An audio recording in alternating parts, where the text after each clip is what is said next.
Donald Trump, un nom qui résonne à travers le monde, instantanément reconnaissable. Un nom synonyme de richesse, symbole d'une immense fortune, de pouvoir et de controverse. Une figure qui a toujours suscité à la fois l'admiration et un examen minutieux. Un magnate de l'immobilier devenu président, qui a accédé à la plus haute fonction du pays, toujours sous les feux de la rampe, constamment au centre de l'attention médiatique. Et puis, Jeffrey Epstein. Portons maintenant notre attention sur une autre figure, Jeffrey Epstein. Autrefois un financier discret, opérant dans l'ombre de Wall Street, désormais tristement célèbre pour des crimes, des actes indicibles qui ont choqué le monde et laissé une tache sur la société, et entaché à jamais tous ceux qui gravitaient autour de lui. Leur connexion? Quel est le lien entre ces deux hommes? Un sujet d'examen incessant, une énigme qui continue de captiver et de troubler. Enracinés dans le monde opulent de Palm Beach, en Floride, terrain de jeu de l'élite, où les ultra-riches se côtoient, où les fortunes se font et se défont, et où les secrets sont une monnaie, échangée et protégée avec acharnement. Pendant des années, Trump et Epstein se sont croisés, leurs vies entremêlées d'une manière qui reste à élucider. Lors de fêtes exclusives, partageant le même univers étincelant de la haute société, leurs relations faisant l'objet de spéculations et de rumeurs, alimentant les chroniques mondaines. Était-ce une simple connaissance, un lien éphémère dans un monde de relations fugaces, ou quelque chose de plus profond qui mérite d'être examiné de plus près? Aujourd'hui, le lien Trump-Epstein reste un paratonnerre, attirant un examen intense et suscitant de vifs débats. Alimenté par des documents judiciaires, des dépositions et des témoignages, et par la quête incessante de la vérité. Notre objectif, dissiper le bruit, démêler les couches de spéculation et d'insinuation, et présenter les faits aussi clairement et objectivement que possible. Nous séparerons ce qui est prouvé de ce qui relève de la rumeur, ce qui est étayé de ce qui n'est que conjecture, en plongeant dans un monde où l'amitié, la commodité et la complicité s'estompent. Voici le dossier, les preuves, la chronologie. À vous de juger. Qui était Jeffrey Epstein avant que son nom ne devienne synonyme de scandale et d'infamie? Avant les gros titres et les révélations choquantes, qui était l'homme derrière le mystère? Né à Brooklyn en 1953, Jeffrey Epstein a grandi dans un environnement modeste. Dès son plus jeune âge, il s'est distingué comme un élève brillant, doté d'une intelligence vive et d'une soif d'apprendre insatiable. Malgré ses capacités intellectuelles, Epstein n'a jamais terminé l'université, abandonnant ses études avant d'obtenir un diplôme. Ce choix surprenant marquera le début d'un parcours atypique, loin des sentiers académiques traditionnels. Malgré ses capacités intellectuelles, Epstein n'a jamais terminé l'université, abandonnant ses études avant d'obtenir un diplôme. Ce choix surprenant marquera le début d'un parcours atypique, loin des sentiers académiques traditionnels. Il a commencé sa carrière comme enseignant en mathématiques à la Dalton School, une école privée d'élite située au cœur de Manhattan. Cet établissement prestigieux était fréquenté par les enfants de familles influentes et fortunées.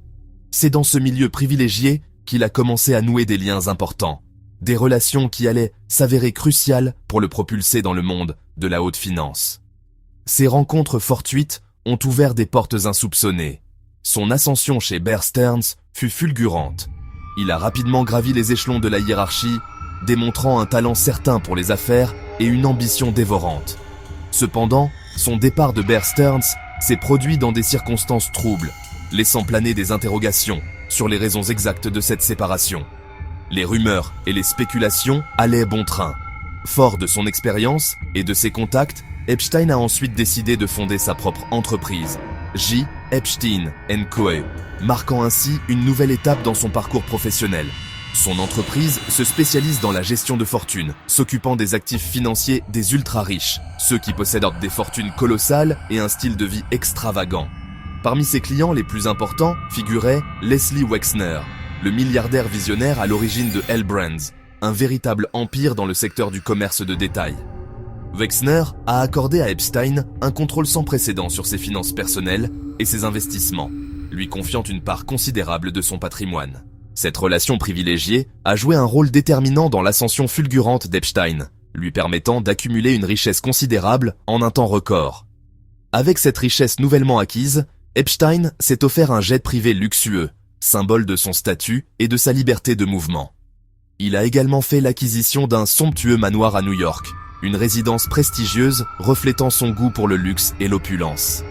Et bien sûr, il y a sa tristement célèbre île privée, Little St. James, un lieu isolé et mystérieux au cœur des Caraïbes. Parallèlement à son ascension financière, Epstein a cultivé une image de philanthrope, faisant des dons à diverses causes et organisations caritatives. Il s'est également positionné comme un intellectuel, participant à des conférences et des débats sur des sujets variés. Il fréquentait des scientifiques de renom, des célébrités influentes et d'autres personnalités de premier plan, tissant ainsi un réseau social étendu et puissant.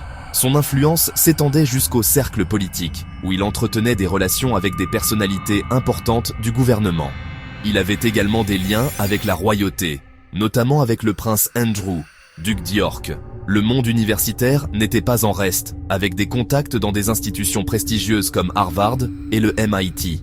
Et bien sûr, Hollywood, où il côtoyait des stars de cinéma et des personnalités influentes de l'industrie du divertissement. Pendant des années, ce réseau de relations a agi comme un bouclier, protégeant Epstein des conséquences de ses actes et lui permettant d'échapper à la justice. Cette protection lui a permis de commettre des crimes odieux en toute impunité, exploitant son pouvoir et son influence pour manipuler et abuser de ses victimes. Son histoire est un récit glaçant d'ambition démesurée, de secrets inavouables et de la face sombre du privilège. Un monde où l'argent et le pouvoir peuvent corrompre et détruire.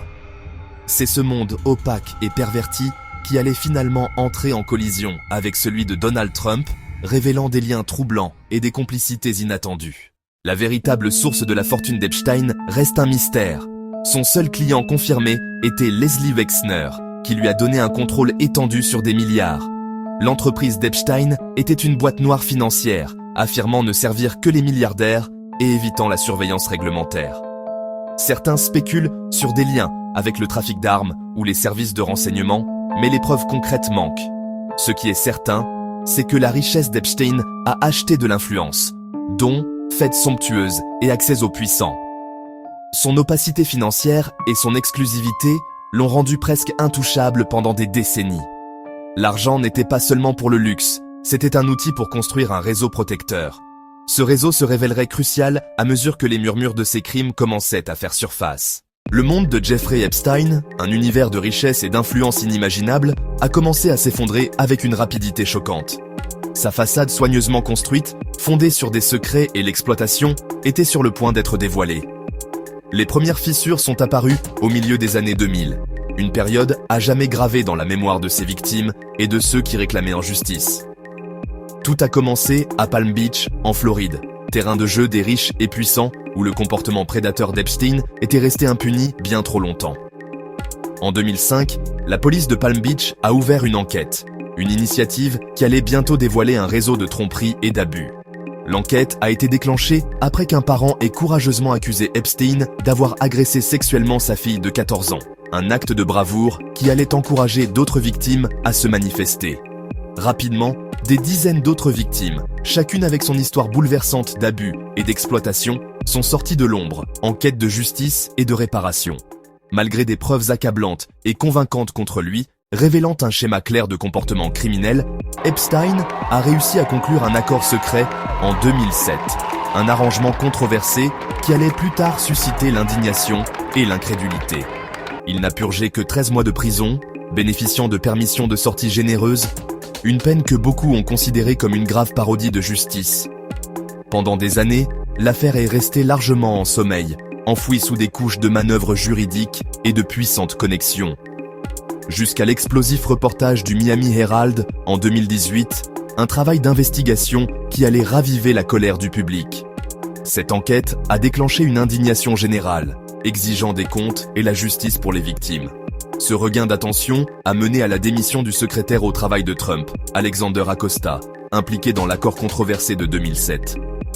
En 2019, Epstein a de nouveau été arrêté, cette fois pour des accusations fédérales. Et cette fois, il n'y aurait ni accord secret, ni peines indulgentes. Cependant, il est mort en prison en attendant son procès. Une mort qui allait soulever d'innombrables questions et alimenter de nombreuses spéculations. Sa mort a officiellement été déclarée comme un suicide, mettant fin aux procédures judiciaires à son encontre. Malgré cette conclusion officielle, les théories du complot persistent, alimentées par les circonstances suspectes entourant sa disparition. La mort d'Epstein a laissé derrière elle une traînée de questions sans réponse. enveloppant son réseau et ses activités de mystère. Ses secrets, et ceux de son entourage, ont été enterrés avec lui, peut-être à jamais perdus pour le monde. Ce scandale a révélé des failles profondes dans le système judiciaire, mettant en lumière la façon dont la richesse et le pouvoir peuvent permettre d'échapper à la justice. Il a aussi montré à quel point les connexions et l'influence des élites peuvent protéger les auteurs et réduire au silence les victimes. Pour ces victimes, la quête de justice reste un combat permanent, un rappel constant de la douleur et du traumatisme subi. Et pour les puissants impliqués dans ces crimes, les répercussions continuent, avec des enquêtes et des batailles judiciaires toujours en cours. L'association entre Trump et Epstein a pris racine dans les cercles exclusifs de Palm Beach dans les années 1990 et au début des années 2000. Trump possédait Mar-a-Lago, le centre social de l'élite, tandis qu'Epstein vivait à proximité, désireux de se mêler au pouvoir. Ils assistaient aux mêmes fêtes, étaient photographiés ensemble et partageaient un goût pour le luxe et l'attention. Leur relation était une commodité sociale, deux hommes tirant parti de leur proximité pour le statut. Trump a un jour qualifié Epstein de « type formidable » qui aime les belles femmes, beaucoup d'entre elles plus jeunes. Rétrospectivement, ces mots sont glaçants.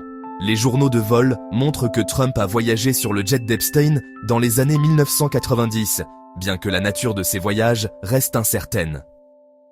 Leur connexion, forgée à Palm Beach, deviendrait plus tard un point central pour les enquêteurs et le public.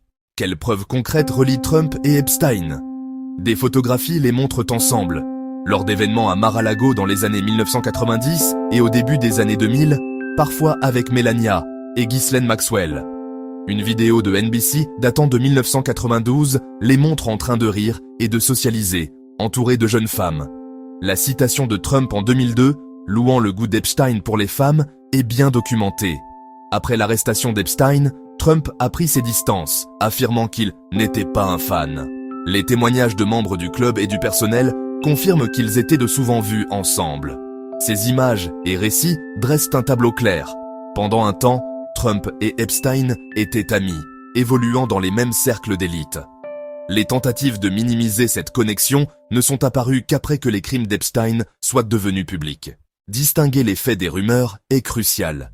Les faits, Trump et Epstein se connaissaient, ils socialisaient, ils ont été photographiés ensemble, et Trump a voyagé à bord du jet d'Epstein. Mais Trump était-il au courant ou a-t-il participé au crime d'Epstein ? Aucune preuve ni témoignage crédible ne l'a directement impliqué.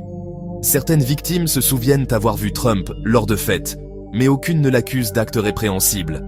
L'association n'est pas la complicité. Sans preuve, les allégations restent des allégations.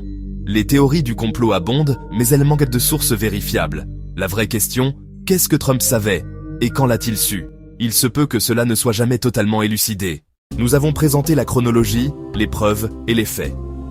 Trump et Epstein ont partagé une relation sociale claire pendant des années.